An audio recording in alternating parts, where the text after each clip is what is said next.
A whole city survived a storm no science can explain, shielded by a light that shouldn't even exist. And at the center of that impossible glow wasn't a weapon or a machine, but a human offering warmth to someone the universe taught to fear it. If you want to know how one quiet act rewrote everything, stay. This is where the impossible begins. Tell me where you're watching from. Subscribe to join this strange human constellation and help this channel grow so we can bring more stories across the stars. Now, the story begins. Portland rain had a rhythm Gabriel Hart knew by heart.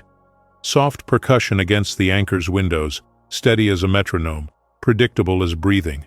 He'd built his entire life around predictable things now. Water, leaves, silence.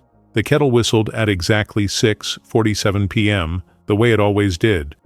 Gabriel measured chamomile into the ceramic pot with movements so practiced they felt like muscle memory from another lifetime. Before the stages, before the crowds, before that night in Boston when his hands forgot how to hold guitar strings and his lungs forgot how to pull air. The anchor smelled like bergamot and old brick. 12 small tables, mismatched chairs, Edison bulbs casting amber light that never flickered. He'd checked the wiring 3 times. Control was the only thing keeping the walls from closing in. The door chime rang soft as a whisper. Gabriel looked up from his pour and forgot to breathe for a different reason. She stood in the doorway like she was trying to take up less space than physics allowed. Small frame, long sleeves despite the summer warmth. Dark hair pulled back in a way that said, "Please don't look too closely," but it was her skin that made him pause. Pale, yes, but with something underneath, like candlelight behind rice paper. A man in a gray suit touched her shoulder.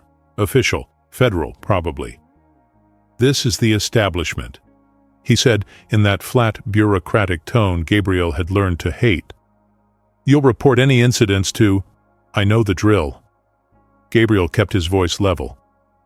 "She'll be safe here." The alien woman, because that's what she had to be, met his eyes for a fraction of a second. Amber. Her eyes were amber with flecks that caught the light wrong. "What would you like?" Gabriel asked after the suit left. Her voice came out barely above a whisper. Something warm, but gentle. He'd heard that tone before. In his own voice, in those first months back home when everything felt too loud, too bright, too much. Gabriel made chamomile with ginger, the way his grandmother used to. He carried it to her corner table and set it down with a folded napkin. On it, he'd written in careful print, "If the world feels too loud, you can stay here as long as you need." Gee. She didn't look up, but her fingers wrapped around the cup like it was the only solid thing in the room. That's when he saw the band around her wrist. Silver, seamless, with tiny lights pulsing in a pattern he couldn't identify. Medical? Monitoring? Her fingertips touched the ceramic. For a heartbeat, Gabriel could have sworn he saw light move under her skin. Golden veins. There and gone. Every Edison bulb in the anchor surged bright, then settled. Gabriel glanced at the ancient fuse box behind the counter. "Wiring's been weird all week," he muttered, though he'd just had it inspected. The alien woman's hands trembled slightly. She pulled them into her lap, hidden. She knew. Whatever had just happened, she knew it wasn't the wiring. Gabriel turned back to his prep station, giving her space. But in the copper reflection of the espresso machine, he watched her stare at her own hands like they were loaded weapons she'd been ordered to carry. Outside, the rain kept its steady rhythm. Inside, something had shifted. The anchor had always been a refuge for the overwhelmed. Gabriel just hadn't realized how desperately it might be needed until a soft-spoken alien woman walked through his door, wearing what looked like a shock collar and trying very hard not to exist. He made a note to brew something stronger tomorrow, something with roots, something grounding. She'd be back. He was certain of it, and he had no idea that every time she felt safe enough to breathe, his entire neighborhood's power grid would feel it too. She came back the next night, and the night after that. Always the same table, always that careful posture, like she was apologizing for taking up space. Gabriel started keeping count of the things she did consistently. Arrived at 7:14 p.m., ordered by pointing rather than speaking, left exactly 43 minutes later. On the 5th night, he decided to experiment. Mint tea instead of chamomile. She took one sip and something in her shoulders eased just slightly. The next night, he added cardamom. She almost smiled. "You're trying to figure me out," she said quietly, catching him off guard. Her voice had texture to it, like wind through leaves. "Just trying to get the recipe right." Gabriel sat down across from her, something he'd been careful not to do before. "I'm Gabriel, by the way, though the note probably gave that away." "Elara," she pronounced it like a musical phrase, "and you're doing more than recipes." He couldn't argue with that. A woman at the counter cleared her throat. Professional haircut, tailored jacket, eyes that cataloged everything. "Electrical issues?" she asked, too casually. "Old building," Gabriel replied, recognizing the tone. "Federal, same as the suit who'd brought Elara." Funny how they only happen certain nights. The woman paid for her tea and left, but Gabriel felt the weight of observation settle over the anchor like a film. When she was gone, Elara's hands shook around her cup. "Hey," Gabriel kept his voice low. "Whatever she thinks she knows exactly what she needs to know." Elara's amber eyes fixed on him. "You should probably know too." Before she could continue, Maya burst through the door, backpack sliding off one shoulder. The 12-year-old had been haunting the anchor since her mom took the late shift at the hospital. Gabriel had gotten used to her claiming the corner booth for homework. Tonight, though, she had her sketchbook open. As she passed Elara's table, Gabriel glimpsed the page. A figure sketched in charcoal and gold pastels. The proportions were clearly Elara, but Maya had drawn something else. Light, radiating from the figure in waves. "That's beautiful," Elara said softly. Maya beamed. "You only look like that when he's here." She pointed at Gabriel without ceremony. "The light, I mean, it's brighter." Gabriel felt his face warm. "Maya, homework, now." But the kid wasn't wrong, and all three of them knew it. Later, when the evening crowd thinned to just regulars, Gabriel told a story he rarely shared. About a tour stop in Prague, where he'd accidentally locked himself out of the venue in January, wearing only a t-shirt, and had to convince a local babushka he wasn't a vagrant. Elara laughed. Actually laughed, this surprised sound that seemed to shock her more than anyone. The refrigerator's compressor kicked into overdrive. The old kettle started whistling on its own. 3 table lamps brightened until Gabriel was sure the bulbs would blow. Then, as quickly as it started, everything settled. "Emotional short circuit?" Gabriel joked, reaching for a towel to mop up water that had somehow escaped the kettle's spout. Elara had gone completely still. Her eyes were wide, locked on the silver band around her wrist. It was warm enough now that Gabriel could see the heat shimmer off it. "I should go." She stood quickly. "Hey, it's fine. Seriously, this building's been—" "It's not the building." She was already halfway to the door when Gabriel caught up. Not touching, just present. Whatever happened just then, it didn't scare me. It should, but she didn't leave. Not yet. They stood there in the doorway while rain pattered outside. Gabriel watching her decide something. Elara staring at her own hands like they held secrets that could burn. "Good night, Gabriel," she finally said.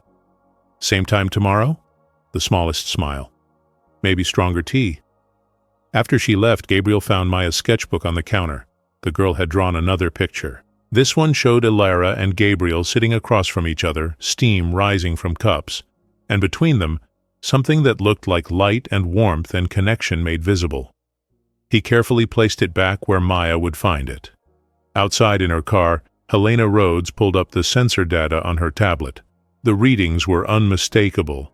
Power fluctuations, electromagnetic disturbances, all centered on the anchor, all coinciding with subject Elara 7's documented presence. She typed into her encrypted channel. Pattern confirmed. Deep resonance active. Recommend protocol orange. The response came back immediately. Continue observation. Do not engage unless imminent risk detected. Helena watched Gabriel Hart lock up the cafe through her telephoto lens. Naive, she thought. Dangerously naive. But another part of her, smaller and easier to ignore, wondered if naive was actually the same thing as brave. Gabriel couldn't sleep. At 2 a.m., he found himself down a rabbit hole of search results about Solari physiology, integration programs, incident reports. The article was buried 6 pages deep. Station 7 outage, traced to juvenile resonance event. The details were clinical. A child frightened during a medical procedure had accidentally triggered what they called deep resonance. Systems overloaded across 3 decks. 47 injuries, most minor. 1 permanent disability. The juvenile's identity was sealed, but the article mentioned ongoing inhibitor therapy and mandatory isolation protocols. Gabriel stared at the screen until the words blurred. Then he closed his laptop and made tea he wouldn't drink. The next evening, Alara arrived early. She looked like she'd been waiting to say something difficult. "You've been researching," she said before he could greet her. "Yeah, no point in lying. You were that kid." She nodded, fingers already moving to touch the silver band, an unconscious gesture, like worrying a scar. "Tell me," Gabriel said gently. So she did. Halting at first, then faster, like lancing a wound. The accident, the fear, the way her own terror had fed the resonance until it became a feedback loop that nearly killed people she loved. The band, the medications, the rules hammered into her until they felt like identity. Avoid intense emotional bonds with other species. Her voice went flat, reciting. Emotional warmth accelerates the energy buildup. Attachment ignites everything. That's why they sent you here? To somewhere cold and distant? Emotionally distant? She corrected. Earth was supposed to be logical, clinical, safe. Why, and then you walked into a tea shop run by an anxious ex-musician who can't help but care about broken things. Gabriel's laugh was rueful. I hurt people, Gabriel. A lot of people. You were a scared kid. That's different than... Is it? She looked up at him with those amber eyes. What if it happens again? What if I hurt you? The question hung between them like smoke. So, I should keep my distance, Gabriel said slowly. That's what you're saying. That's what you need. That's what I should need. But neither of them moved. The space between their chairs felt like it had weight, gravity, significance. Outside, Trent Miller adjusted the angle on his phone camera. The bar owner had been watching the anchor for weeks now, convinced something wasn't right. Integration program, alien lodger, too many coincidences with the power flickering. He'd already recorded 2 instances of lights behaving strangely when that Solari girl was inside. Tonight, he'd gotten Gabriel Hart clearly visible, sitting way too close, way too comfortable. People needed to see this. They needed to know what was happening in their neighborhood. Back inside, Hilera stood to leave. She made it as far as the door before Gabriel reached past her to hold it closed. Not trapping, just present. What if you're wrong? He said quietly. About what? About needing to be alone. What if you just need someone who's willing to stay even when things get hard? Her hand was on the door handle. His was on the frame above her head. They were close enough that he could see the way light moved under her skin when her pulse quickened, like bioluminescent tides. You don't know what you're offering. Then teach me. For a long moment, Hilera searched his face for something. Fear, maybe. Self-preservation. The smart choice. She didn't find it. Okay, she whispered. But we have to be careful. Careful I can do. I've built my whole life on careful. This is different. I know. When she finally left, Gabriel stood in the doorway watching rain silver the streetlights. Somewhere in his chest, beneath the old anxiety and the careful control, something reckless was waking up. Across the street, Trent uploaded his video with the caption, What is the real relationship between this human and the alien at the anchor?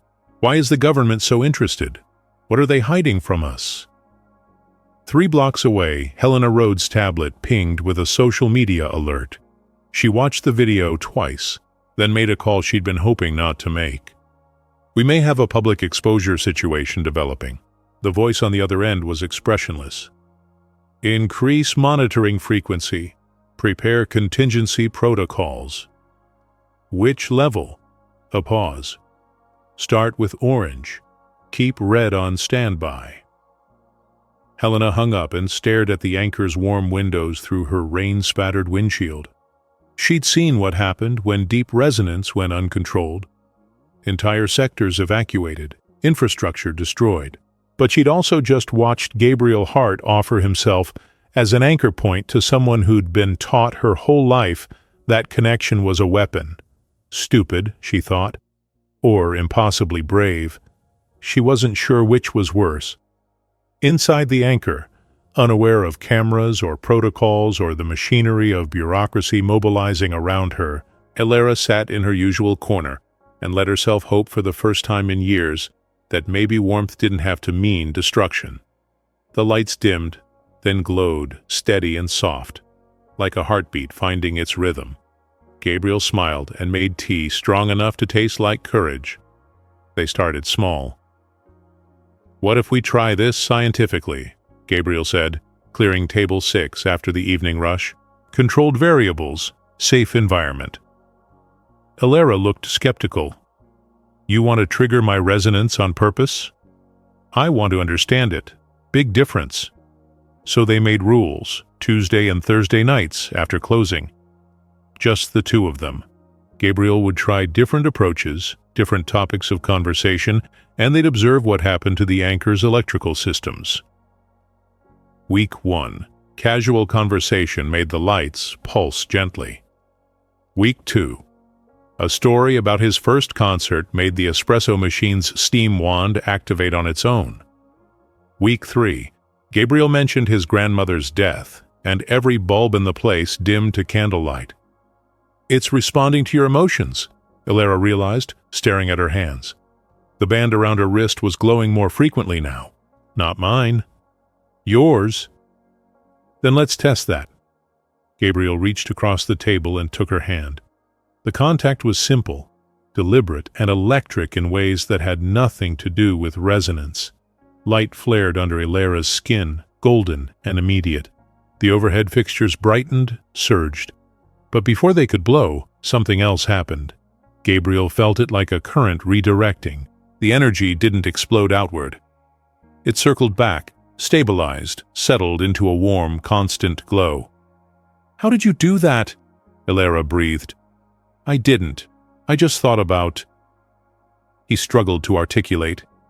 "About containing it, like cupping your hands around a candle flame. Your intention shapes it." She looked at their joined hands with wonder and fear in equal measure. That shouldn't be possible. And yet. They practiced. Gabriel would hold her hand and think about boundaries, about warmth that stayed close rather than spreading. Elara would let the resonance respond, learning to feel the difference between chaos and control. It was working. It was terrifying. It was the most connected Gabriel had felt to another person since before Boston. He didn't notice the small sensor nodes Helena had carefully placed behind picture frames and under table edges. Didn't see her in the surveillance van 3 blocks away, watching thermal and electromagnetic readings spike in patterns that shouldn't exist. "It's synchronizing," she muttered to herself, zooming in on the data. The field fluctuations from Elara weren't random anymore. They followed a pattern, a rhythm that matched Gabriel Hart's heart rate within 3% accuracy. Impossible. Deep resonance didn't work like this. It shouldn't be controllable at all, let alone by a human's emotional intent. She needed to report this. Should have reported it already. Her finger hovered over the button that would escalate from orange to red protocol. Inside the anchor, Gabriel was touching the faint scar where Elara's inhibitor band used to rest before the government-issued one replaced it. "Nothing's holding you anymore," he said quietly. "Just you. Just choices." The resonance field pulsed once, strong enough that Gabriel felt the air pressure change. But it didn't explode. Instead, it enveloped the space between them like a warm blanket, intimate and vast and utterly peaceful. Ilara's eyes filled with tears. I've never felt it like this. Never felt myself like this. How does it feel? Safe. Maya burst through the door, her mother trailing behind apologetically. Sorry. I know you're closed, but Maya forgot her. She stopped, staring. The whole cafe was bathed in soft gold light that had no obvious source. Gabriel and Ilara were sitting close, hands clasped, haloed in something that looked like light, but felt like warmth made visible. Maya's face split into a grin. I knew it! Mom, look, I drew this! She thrust her sketchbook forward, showing page after page of the same image. Ilara luminous, Gabriel steady, the space between them safe. The light only happens when he's near. Maya told her mother matter-of-factly. It's like she needs someone to see her, really see her, and he does. Gabriel felt his face burn. Ilara looked like she might flee, but Maya's mother just smiled gently. Then he's doing something right. She collected her daughter and the forgotten homework. You two have a good night. After they left, Gabriel and Ilara sat in charged silence. She's not wrong, Gabriel finally said, about the seeing part. I know. Ilara's thumb traced circles on his palm, an unconscious gesture that made light dance under both their skins. That's what scares me. Being seen, and having it be good. Outside, Helena Rhodes closed her laptop and made a decision that would probably cost her career. She flagged the sensor data as inconclusive and bought herself another week before mandatory escalation. She told herself it was standard protocol, but really she wanted to see what happened when someone cared more about connection than containment, even if every regulation she'd ever studied said it would end in disaster. In the Anchor, Gabriel made Earl Grey with honey, extra strong. Ilara drank it while sitting close enough that their shoulders touched. The light stayed steady and warm. Same time Thursday? He asked. Same time Thursday, she agreed. Neither mentioned that every session, every touch, every moment of connection was making the resonance stronger, more responsive, more dependent on proximity. They were building something together. Neither wanted to examine too closely what would happen if they had to tear it apart. Saturday night brought the kind of crowd Gabriel usually dreaded.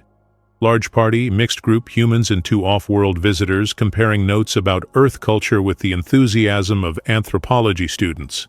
Ilara had tensed the moment they walked in. Too many people, too much noise, too many emotional frequencies bleeding into the space she was trying to keep calm. But Gabriel caught her eye from behind the counter and mouthed, "We've got this." Things were fine until one of the humans, 3 beers in, got loud. I'm just saying, the integration program is a joke. They get priority housing, special considerations, and what do we get? Power outages and weird vibes. One of the aliens, a Centauri delegate with geometric facial markings, stiffened.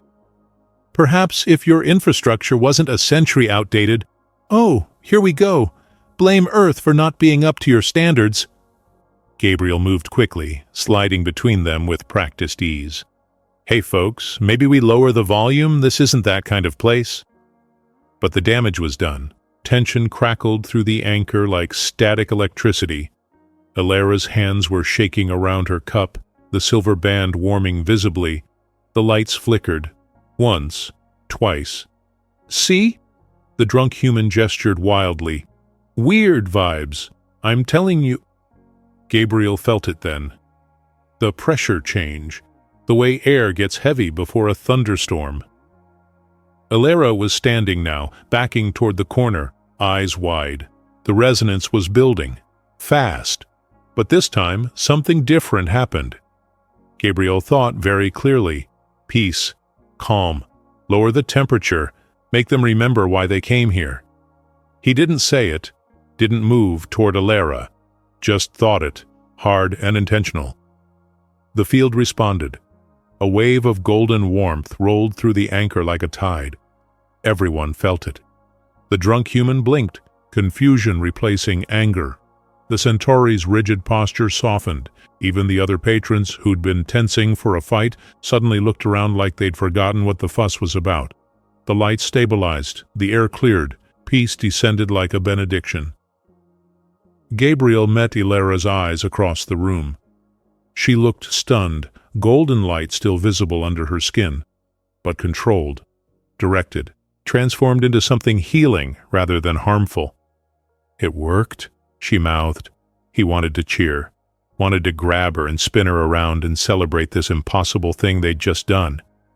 Instead, he just smiled and mouthed back, "Told you." The rest of the night passed quietly. Patrons left with that particular contentment that comes from an evening that felt better than it should have. The drunk human apologized to everyone before leaving. The Centauri delegate left a 40% tip. After closing, Gabriel and Ilara stood in the empty cafe, grinning at each other like kids who'd gotten away with something magnificent. "Do you realize what this means?" Gabriel said. "You can do more than just survive it. You can use it to help people." "We can use it." Ilara's correction was gentle but firm. "I can't do this without you." They were still riding that high when Gabriel's phone exploded with notifications. Text from Maya's mom. "Are you seeing this?" Text from a regular customer. "Dude, what the hell?" Text from a number he didn't recognize. "You're harboring a dangerous alien." Gabriel's stomach dropped. He opened the first link. Trent's video had gone viral. Not massively, but locally it was everywhere. The title, "Alien Manipulates Emotions at Portland Cafe." The footage was grainy but clear enough. The argument, the lights flickering. Then that moment when everyone's faces changed, when tension dissolved into inexplicable calm. And there, visible in the window reflection, was Ilara glowing like a lighthouse. The comments were a nightmare. "This is mind control. Why is this allowed? What else are they not telling us? Ban the integration program now." Ilara stared at the screen with an expression Gabriel recognized from their first meeting. Someone trying to disappear into themselves. "I should leave," she whispered. No, that's exactly what—" "Gabriel, look at what happened. Look at what people think I did. You stopped a fight. You made people calm down and remember their humanity. I manipulated their emotional states without consent. They're not wrong to be afraid." She was already putting on her jacket when Gabriel's door buzzed. Sharp, insistent, official. Helena Rhodes looked like she hadn't slept. Behind her stood two agents in tactical gear that tried and failed to be subtle. "We need to talk," Helena said. "Now." The look on her face told Gabriel everything. This wasn't surveillance anymore. This was intervention. Ilara's hands were shaking. The silver band was glowing so bright it hurt to look at.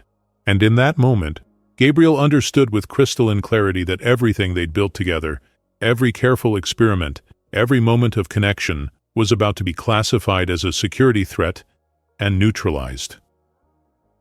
"She didn't do anything wrong," he said, blocking the doorway. "That's not your determination to make," Helena replied. But she didn't sound convinced. She sounded tired and scared, and like she was following orders she didn't quite believe in. "We need to take her in for evaluation," one of the tactical agents said, "effective immediately." Behind Gabriel, Ilara made a sound like something breaking.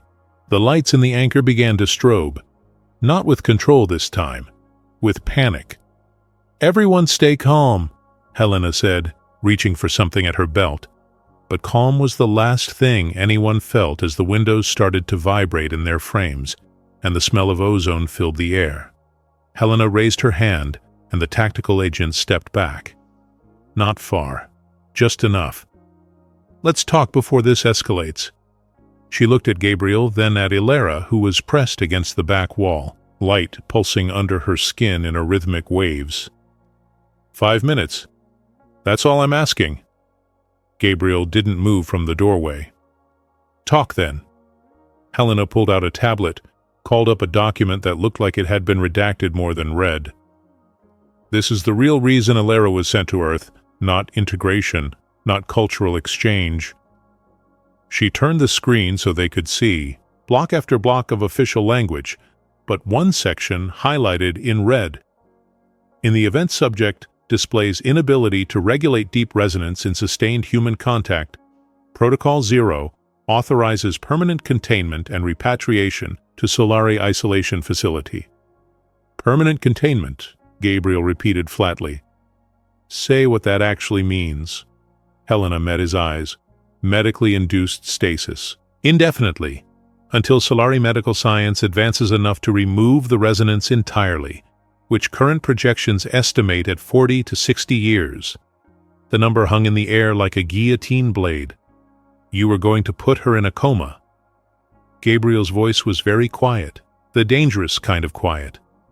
"Not me. I didn't write the protocol. I just... execute it?" Ilera's voice cut through, stronger than Gabriel had ever heard it. "That's what you do. Follow orders, contain threats, turn people into problems with neat solutions." Helena's jaw tightened. "I've seen uncontrolled deep resonance, Ilera. I've walked through stations where the walls are still scorched, where families still mourn. You're documented as one of the most powerful on record. Can you honestly tell me you'll never lose control?" "She didn't lose control tonight," Gabriel said. "She stopped a fight. She helped people. She manipulated emotional states without consent, and now it's viral. The political pressure alone is not her fault. It doesn't matter whose fault it is." Helena's composure cracked. "They want her gone, secured, off the public board. I've been delaying, filing extension paperwork, buying time, but this video destroyed any argument I had for continued observation." She looked at Ilera with something that might have been sympathy if it wasn't buried under so much regulation. "I'm sorry. I really am.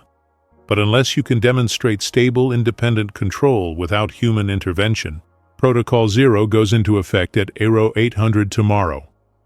The silence that followed felt like drowning. Maya's voice broke it. "That's not fair." All three adults turned. The 12-year-old was standing in the doorway, her mother behind her trying and failing to pull her back. In Maya's hands was a portfolio of drawings. "She's not dangerous," Maya said fiercely. "Look." She spread the drawings across the nearest table, page after page of Ilera, alone and dim, with Gabriel and luminous, surrounded by people and radiating warmth. "She doesn't need to be fixed, she needs to be seen."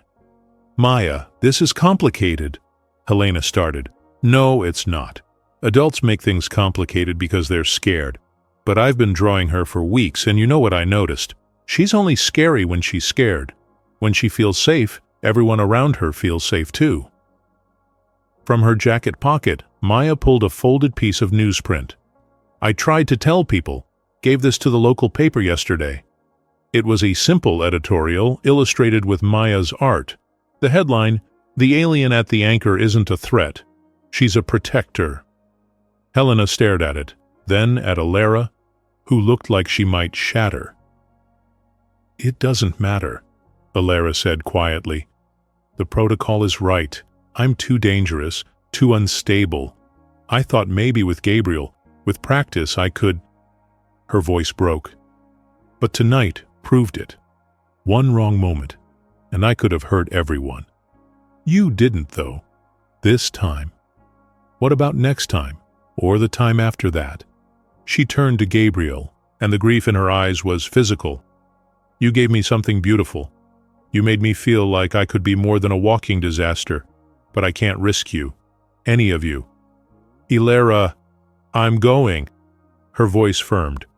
"Voluntarily, before Protocol 0 becomes necessary." "The hell you are," Gabriel said. "It's not your choice. Neither is it yours to make alone." But she was already walking toward Helena, already surrendering. The silver band on her wrist glowed steady and resigned. "I'll go quietly," Ilera said.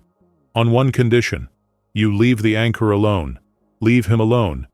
This isn't his fault." Helena looked between them, some calculation happening behind her eyes. Finally, she nodded. "We have a transport ready. We can leave in 15 minutes. I need 5. Alone." The agent started to protest, but Helena waved them down. "She's cooperating. Give her that." When the federal agent stepped outside, Alara turned to Gabriel. The cafe lights were doing that thing again, pulsing with her heartbeat. "I'm sorry," she said. "I'm so sorry for all of this." "Don't." Gabriel's hands were shaking. "Don't apologize for existing, for feeling things, for being exactly who you are. Who I am is dangerous. Who you are is someone I care about, someone who deserves better than being locked in a box for half a century because bureaucrats are too scared to imagine another way." She touched his face very gently. Light traced the path of her fingers. "You made me believe I could be good. That's more than I ever hoped for. This isn't over. It has to be." She pulled a small piece of paper from her pocket. The note he'd written that first night. "If the world feels too loud, you can stay here as long as you need." She'd carried it with her every day since. "Thank you," she whispered, "for making the world quiet enough that I could breathe." Then she walked out into the rain, got into the federal transport van, and left Gabriel standing in the anchor surrounded by the ghost of golden light that was already fading. Maya slipped her hand into his. They watched the van pull away together. "We have to do something," Maya said. Gabriel nodded, throat too tight to speak. Outside, the rain came down harder, and somewhere in the distance, thunder rolled like a warning of storms yet to come. 3 days. Gabriel didn't open the anchor, didn't answer calls, barely ate. He sat in the empty cafe surrounded by teacups he'd made and forgotten to drink, staring at the corner table where Alara used to sit. The dreams were worse. Boston again, but mixed with new nightmares. Alara locked in some sterile chamber, alone and dimming like a star going out. Him reaching through glass that wouldn't break no matter how hard he hit it. He woke Tuesday evening to his phone buzzing with emergency alerts. Severe storm warning.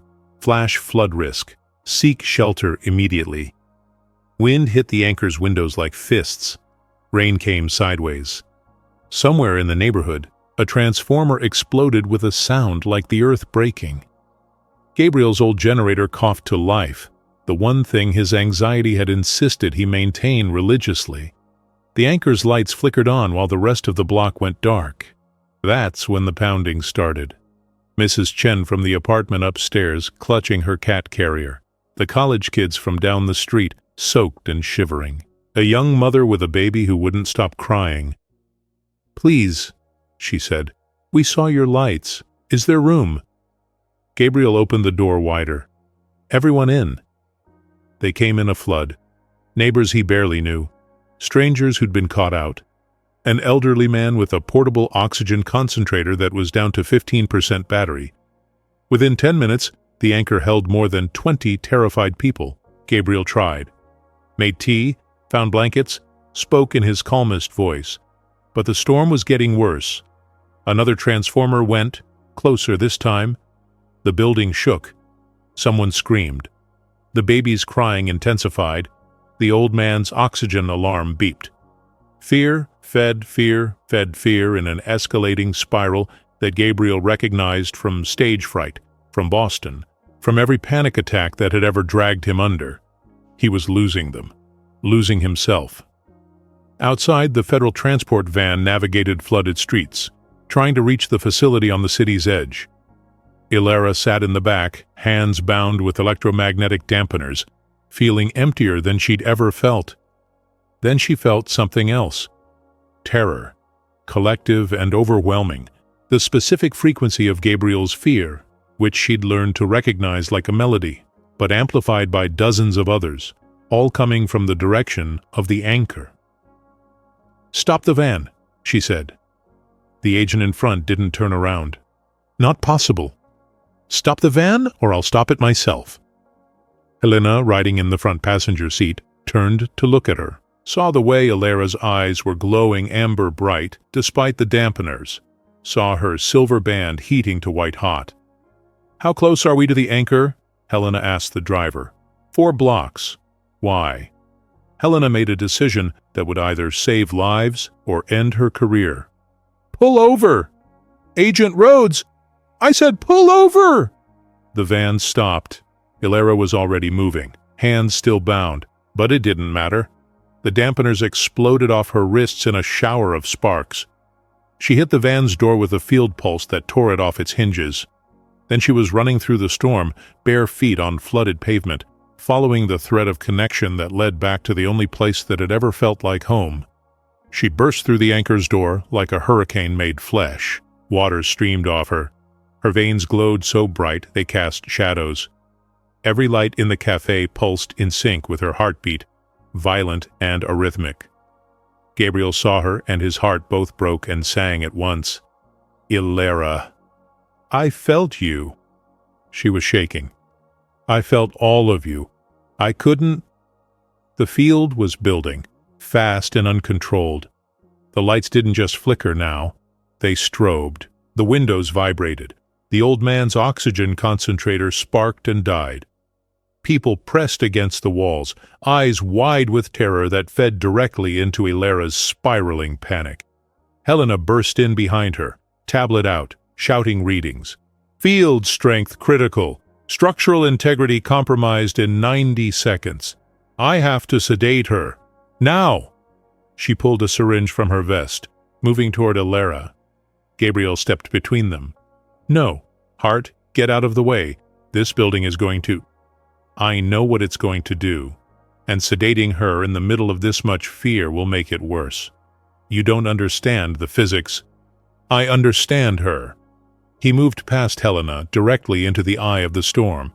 Alera was pressed against the wall, eyes wild, light pouring off her in waves that made the air shimmer and crack. "Look at me," Gabriel said, kneeling in front of her. "Just me. Nobody else. Can't control. Too much. Too many. Remember the experiments? Remember what worked? That was different. That was calm. This is the same principle. You're just scared. We're all scared. But fear doesn't have to destroy things." He took her hands. They were burning hot enough that he felt skin blister, but he didn't let go. "You never tried this with someone staying beside you," he said. "So let's try now." Behind them, Maya's voice rang out, clear and young and absolutely certain. She just needs someone to hold on. And then something remarkable happened. Trent Miller pushed through the crowd, the man who'd filmed her, who'd posted that video, who'd called her dangerous. He was crying. "I was wrong," he said. "I'm sorry. What do we do?" Gabriel felt something shift in the air, in the collective emotional temperature of the room. "Everyone!" he called out, not taking his eyes off Alera. "We're going to trust her. Can you do that?" Silence. Then Mrs. Chen. "Yes. The college kids. We trust her. The mother with the baby. Please, help us." One by one, voices joined. A chorus of trust offered freely to someone who'd been taught she deserved only fear. Alera looked at Gabriel with tears streaming. "I don't know if I can." "Then we'll figure it out together." Gabriel turned to Helena, whose syringe was still raised but wavering. "She doesn't need sedation," he said. "She needs focus." "You're gambling with structural integrity." "I'm gambling on connection being stronger than protocol." Helena stared at him, then at Alera, who was holding Gabriel's hands like a lifeline while light poured off her in waves. Then at the 20-plus people who'd just chosen trust over terror. She lowered the syringe. "You have 2 minutes before I have no choice." Gabriel nodded and turned his full attention to Alera. "Remember the experiments? When you'd feel the resonance building and I'd think about boundaries?" "Yes, but—" "This is the same thing, just bigger. Gabriel, I could kill everyone here. Or you could protect them. Remember Saturday night? How you made everyone calm? That was an accident. No, it wasn't. You directed the field. You just didn't realize you were doing it. He squeezed her hands, feeling the heat, feeling the way power thrummed beneath her skin like a second heartbeat. Think about tea. Think about this room. Think about holding something warm and fragile that you don't want to spill. I can't. You're not alone this time. Gabriel pulled her hands to his chest, right over his heart. Feel that. That's your rhythm. You're not exploding. You're resonating. There's a difference. Hilara closed her eyes. Gabriel could see her trying, could feel the way the field stuttered and sparked as she fought for control. Then something gave way. Not broke. Released. The silver band on her wrist, already damaged from her escape, cracked completely. Fragments of metal and circuitry scattered across the floor. For one terrible second, the resonance came with everything. No inhibitor, no buffer. Pure, unfiltered power that made the windows bow inward and the floor vibrate like a tuning fork. But Gabriel didn't let go. Think about the cafe, he said, voice steady even as his hands shook. Not the city, not the block. Just this room, just these people. Think about keeping them warm and safe. Think about the tea. Think about home. He could feel his intent moving through her like current finding ground. The chaotic field began to organize, to pull inward rather than push out, to recognize boundaries. Maya's voice cut through high and clear. She just needs someone to hold on. And suddenly, Trent was there, moving to Gabriel's side. What can I do? Get everyone to stay calm, Gabriel said through gritted teeth. Tell them to breathe. Tell them they're safe. Trent nodded and turned to the crowd. Okay, everyone, we're going to breathe together. In for 4, hold for 4, out for 4, with me now. He started counting, slowly, uncertainly at first, then with more confidence. People joined in, the scared, the skeptical, the strangers who'd stumbled into the anchor looking for shelter from a storm and found something else entirely. Mrs. Chen started humming. Not a song exactly, just a low, steady note that felt grounding. The college kids picked it up. Then the mother with the baby, who'd finally stopped crying, lulled by the strange peace descending over the room. Hilara's eyes snapped open, gold and bright and seeing. They're helping. Yeah, Gabriel smiled through the pain of holding her burning hands. Turns out humans are good at that. Helena watched her tablet in disbelief. The energy readings were still massive, but they weren't spiking anymore. They were stabilizing, organizing around the anchor like a protective shell rather than an explosive core. This is impossible, she breathed. Deep resonance doesn't respond to collective emotional states. It shouldn't, but it was. Hilara could feel it now. The field wasn't just her power anymore. It was Gabriel's certainty, Maya's faith, Trent's guilt-driven determination, Mrs. Chen's steady courage, all of it feeding back, creating something new. Not control through suppression, control through connection.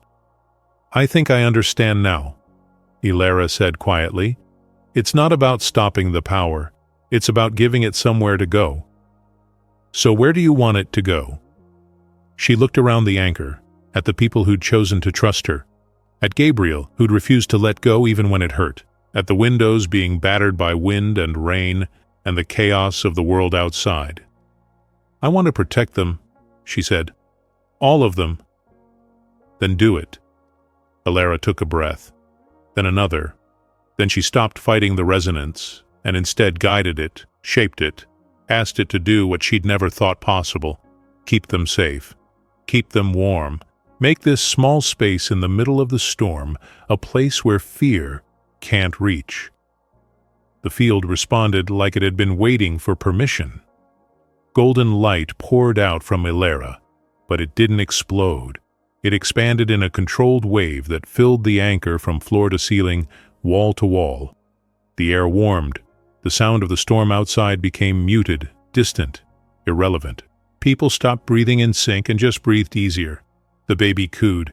The old man's backup battery on his oxygen concentrator, which should have been dead, somehow found enough charge to keep running. Outside, visible through the windows, the storm continued to rage. A tree fell. A car alarm blared. Chaos and danger and nature's indifference to human fragility. But inside the anchor, it felt like being held, like being home. Helena stared at her readings, then at the scene in front of her, then back at her readings like they might make more sense the second time. They didn't. "You're using deep resonance as a protective field," she said. "That's not in any of the literature. That's not possible." "Apparently it is," Gabriel said, and his voice had that particular quality of someone who'd just witnessed a miracle and was trying not to jinx it by celebrating too hard. Trent laughed, a shaky, half-crying sound. "I posted a video calling her dangerous. I was so sure I was protecting people." "You were scared," Elara said gently. "Fear makes us all see threats instead of neighbors." "I'm sorry. I'm so sorry." "Help me now." "That's enough." Maya hugged her mother, grinning ear to ear. "I told you she was a protector." And for the first time since she was a child causing an accident that defined her entire life, Elara felt like maybe that was true. For 5 perfect minutes, it held. Then Helena's tablet screamed an alarm. "Field stress at 94%. Gabriel, she's maintaining too much area. The structure won't hold much longer." Elara's face was sheened with sweat. Her hands and Gabriel's were shaking, and not from the resonance, from exhaustion. "I can feel it," she said. "Too big, too long. I can't." "Yes, you can." "No?" Her voice cracked. "I'm sorry, I'm so sorry. I tried, but—" The field flickered. Outside, the storm seemed to sense weakness and threw everything it had left. Thunder cracked directly overhead.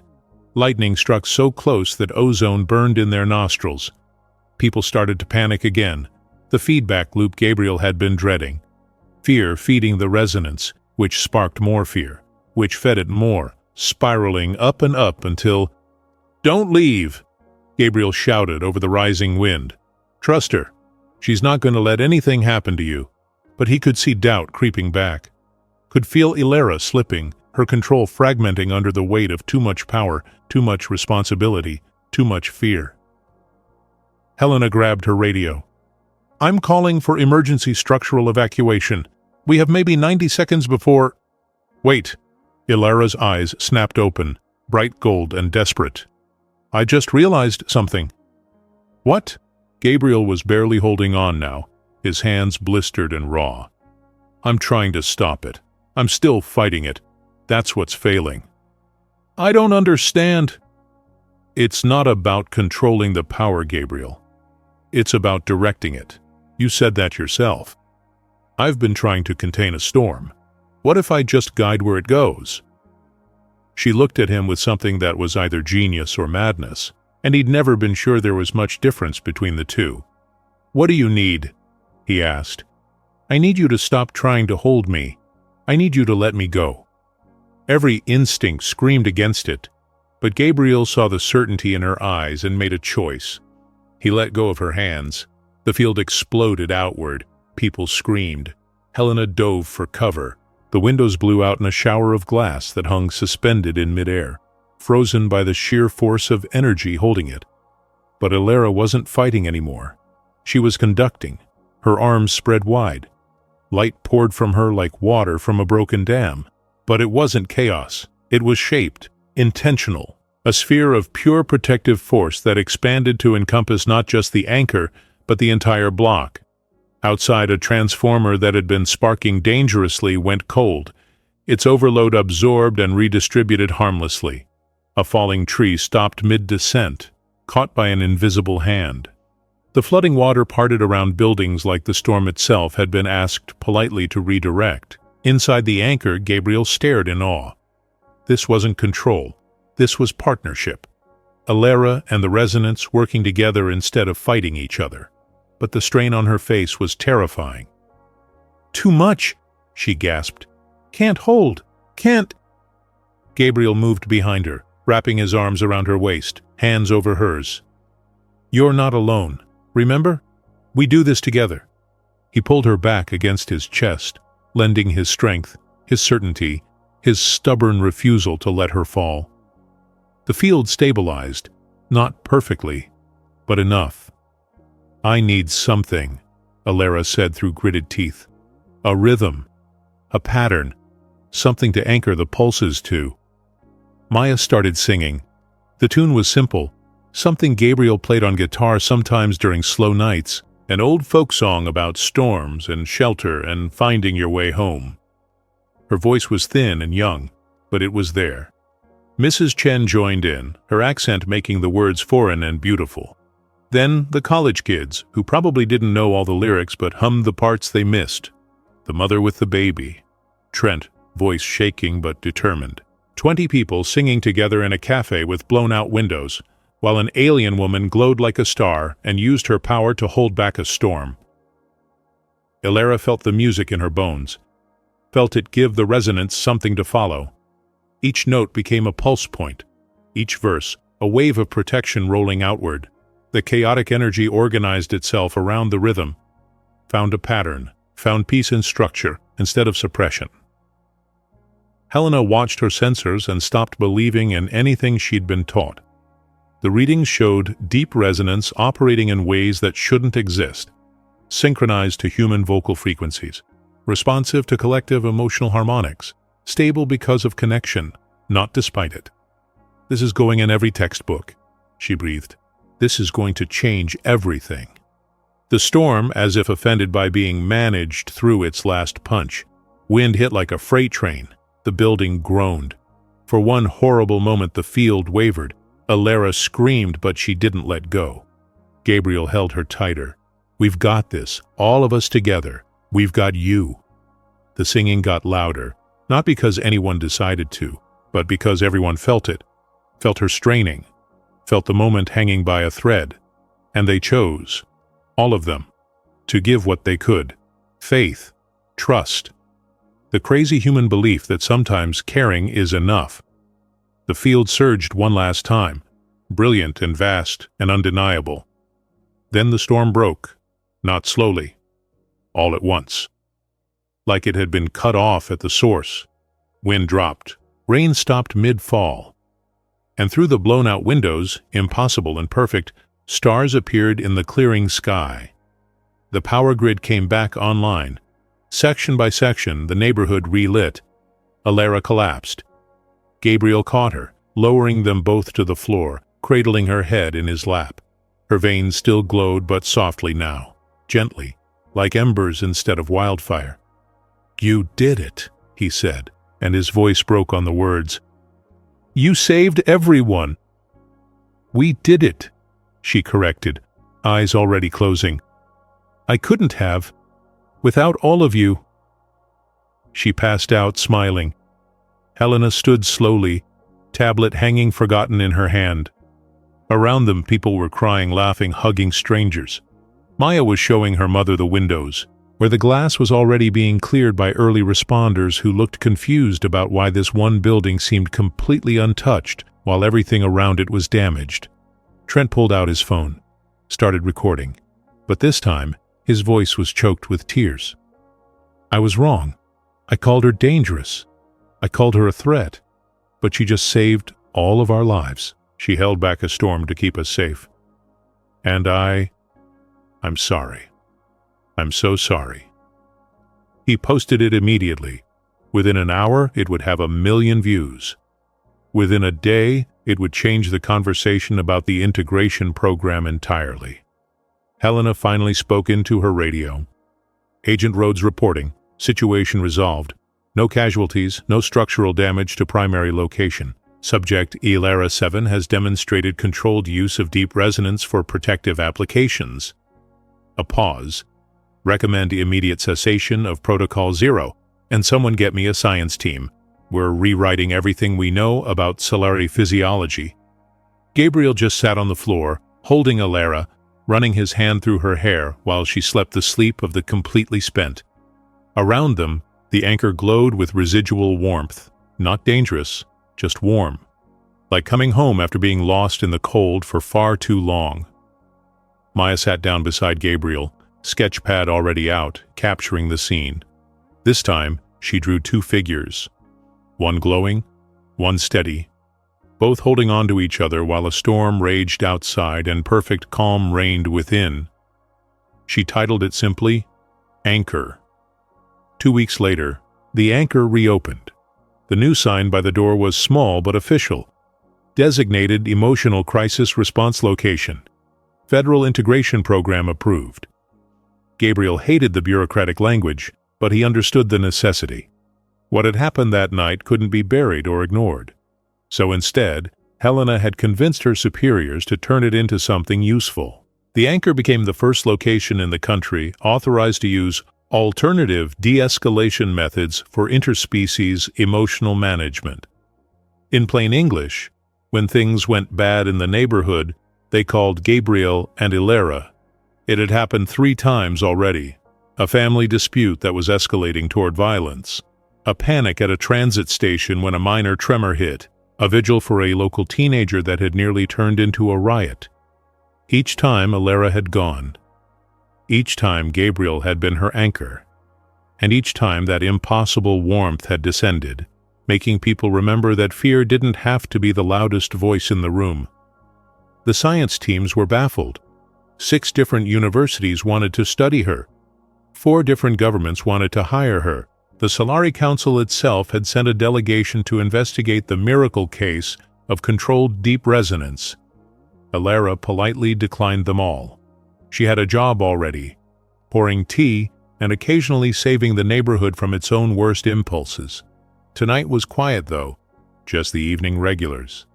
Mrs. Chen with her crossword, the college kids studying for finals, a new Centauri exchange student who'd heard this was a safe place for aliens feeling overwhelmed. Maya sat in her usual corner, portfolio spread out. The local paper had commissioned a series from her, Portraits of Integration. She was documenting every alien who came through the anchor's doors, catching them in moments of peace and belonging. At 8 p.m., Helena Rhodes walked in out of uniform, just jeans and a jacket, looking oddly vulnerable without her tactical vest and federal authority. "Coffee," she said at the counter. "Strongest you've got." Gabriel raised an eyebrow but made it. Helena took it to a table and sat, hands wrapped around the cup like she was trying to draw out its warmth. Ilera brought over a small plate of cookies. "You look tired. I've been testifying to 7 different committees about why Protocol Zero should be permanently retired. It's exhausting." "But they're listening?" "Reluctantly. You made it hard to argue that containment is the only option when you demonstrably proved that connection works better." Helena managed a tired smile. "I spent 10 years enforcing regulations designed to keep everyone safe by keeping them separate. You destroyed that entire framework in one night." "I'm sorry." "Don't be. You were right. I was wrong. Turns out that's something adults have to learn how to say." She glanced at Gabriel. "You taught her well." "She taught herself," Gabriel corrected, bringing over Earl Grey for Ilera without being asked. "I just stuck around. That's more than most would do." They sat in comfortable silence while the anchor did what it did best, exist as a small pocket of peace in a complicated world. Trent came in around 8:30 carrying a wrapped package. He'd become a regular, always quietly in the corner, as if he was still atoning for that first video. Tonight, though, he approached Ilera directly. "I wanted to give you something." He set down the package. Inside was a print of Maya's drawing, the one from that night, professionally framed. "For the wall, if you want it." Ilera traced the image with her finger, her and Gabriel holding each other while light poured out to protect everyone sheltering from the storm. "It's perfect," she said quietly. "Thank you." "No, thank you for showing me that different doesn't mean dangerous. That takes a special kind of courage." After he left, Gabriel hung the picture behind the counter where everyone could see it. It fit perfectly between the menu board and the old photos of Portland's history. As evening deepened into night and the crowd thinned, Gabriel made a new blend he'd been working on. something with rooibos and ginger and orange peel. He poured 2 cups and brought them to where Alara was wiping down tables. "Taste test." She took a sip, and her smile was answer enough, but Gabriel still found himself saying, "Careful, this one's strong." "I know." She looked at him over the rim of her cup. "But I also know what to do with it now." Her finger brushed his hand as she reached for a napkin. Light traced the contact, warm and controlled and no longer frightening. The cafe's lights didn't flicker. They just glowed a little warmer, the way they always did these days when Alara was content. Gabriel had stopped pretending he didn't notice. Stopped pretending a lot of things, actually. "You know what I realized?" he said. "What?" "For years, I thought safety meant control, meant keeping everything small and manageable and contained. Turns out I had it backwards." "How so?" "Safety isn't about walls. It's about having someone who will hold on when everything else is falling apart. Even when it hurts. Especially when it hurts." Alara set down her cup and took his hand properly, palm to palm. "You mean an anchor?" "I mean a choice. Every single time. To stay. To care. To believe that warmth is worth the risk." Very philosophical for a tea shop owner. I learned from the best. Outside, another transport van pulled up.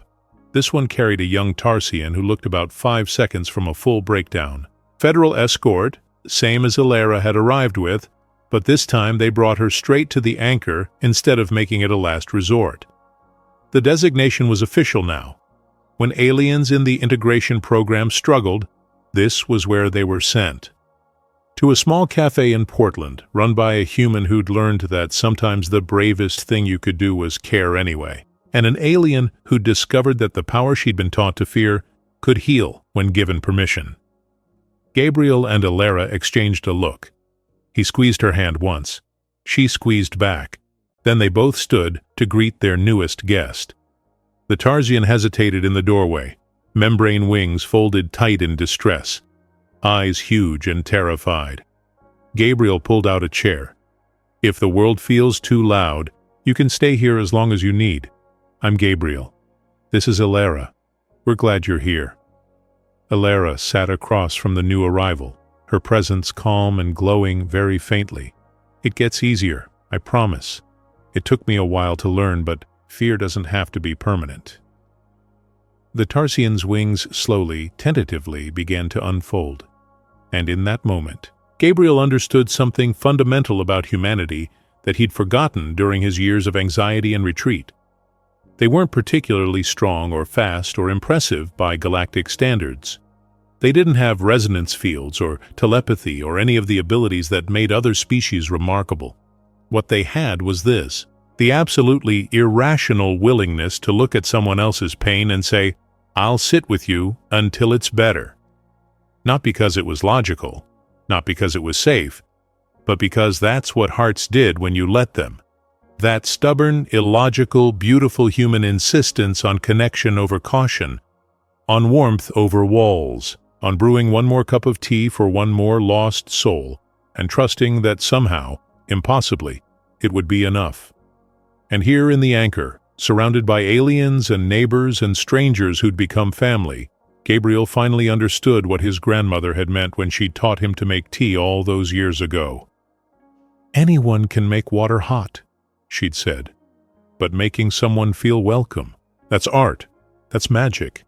That's the thing that changes the world, one cup at a time." Alara caught his eye and smiled, her hand still in his, light playing gently beneath her skin like a promise kept. The Tarsian took a shaky breath, then another, then something close to calm. Outside, the city hummed with life and complexity and 1,000 different species trying to figure out how to share one small planet. But inside the anchor, there was tea and warmth, and the radical revolutionary act of humans refusing to let anyone face their darkness alone. It wasn't protocol. It wasn't policy. It was just one person making tea for another and deciding that maybe, just maybe, that was enough to change everything. Maya looked up from her sketchbook, smiled, and started drawing. she had a feeling she'd need plenty of pages for all the stories still to come. In the end, Gabriel and Ilera never needed to save the world to matter. They only needed to prove that sometimes the smallest human gesture can reroute the trajectory of another being's entire existence. The story wasn't really about storms or powers or protocols. It was about how fragile creatures in a vast universe can still choose to be each other's shelter. So ask yourself, when was the last time you let someone truly anchor you, or dared to be an anchor for someone else? What parts of yourself glow differently when someone finally sees you without flinching? And in a world wired for fear, what quiet act of warmth could you offer that might shift the emotional weather around you? If you stayed with us until this cosmic tea session of a finale, write the word Encore in the comments, so I know you reached the end without your own resonance field exploding. Tell me where you're watching from. One city at a time, we're mapping this strange little human constellation we've built here. And if this story reminded you that connection is our most underrated superpower, subscribe, like, hype it up, share with someone who might need a quiet place to breathe, and check the next video that's glowing on your screen like a gentle Solari pulse.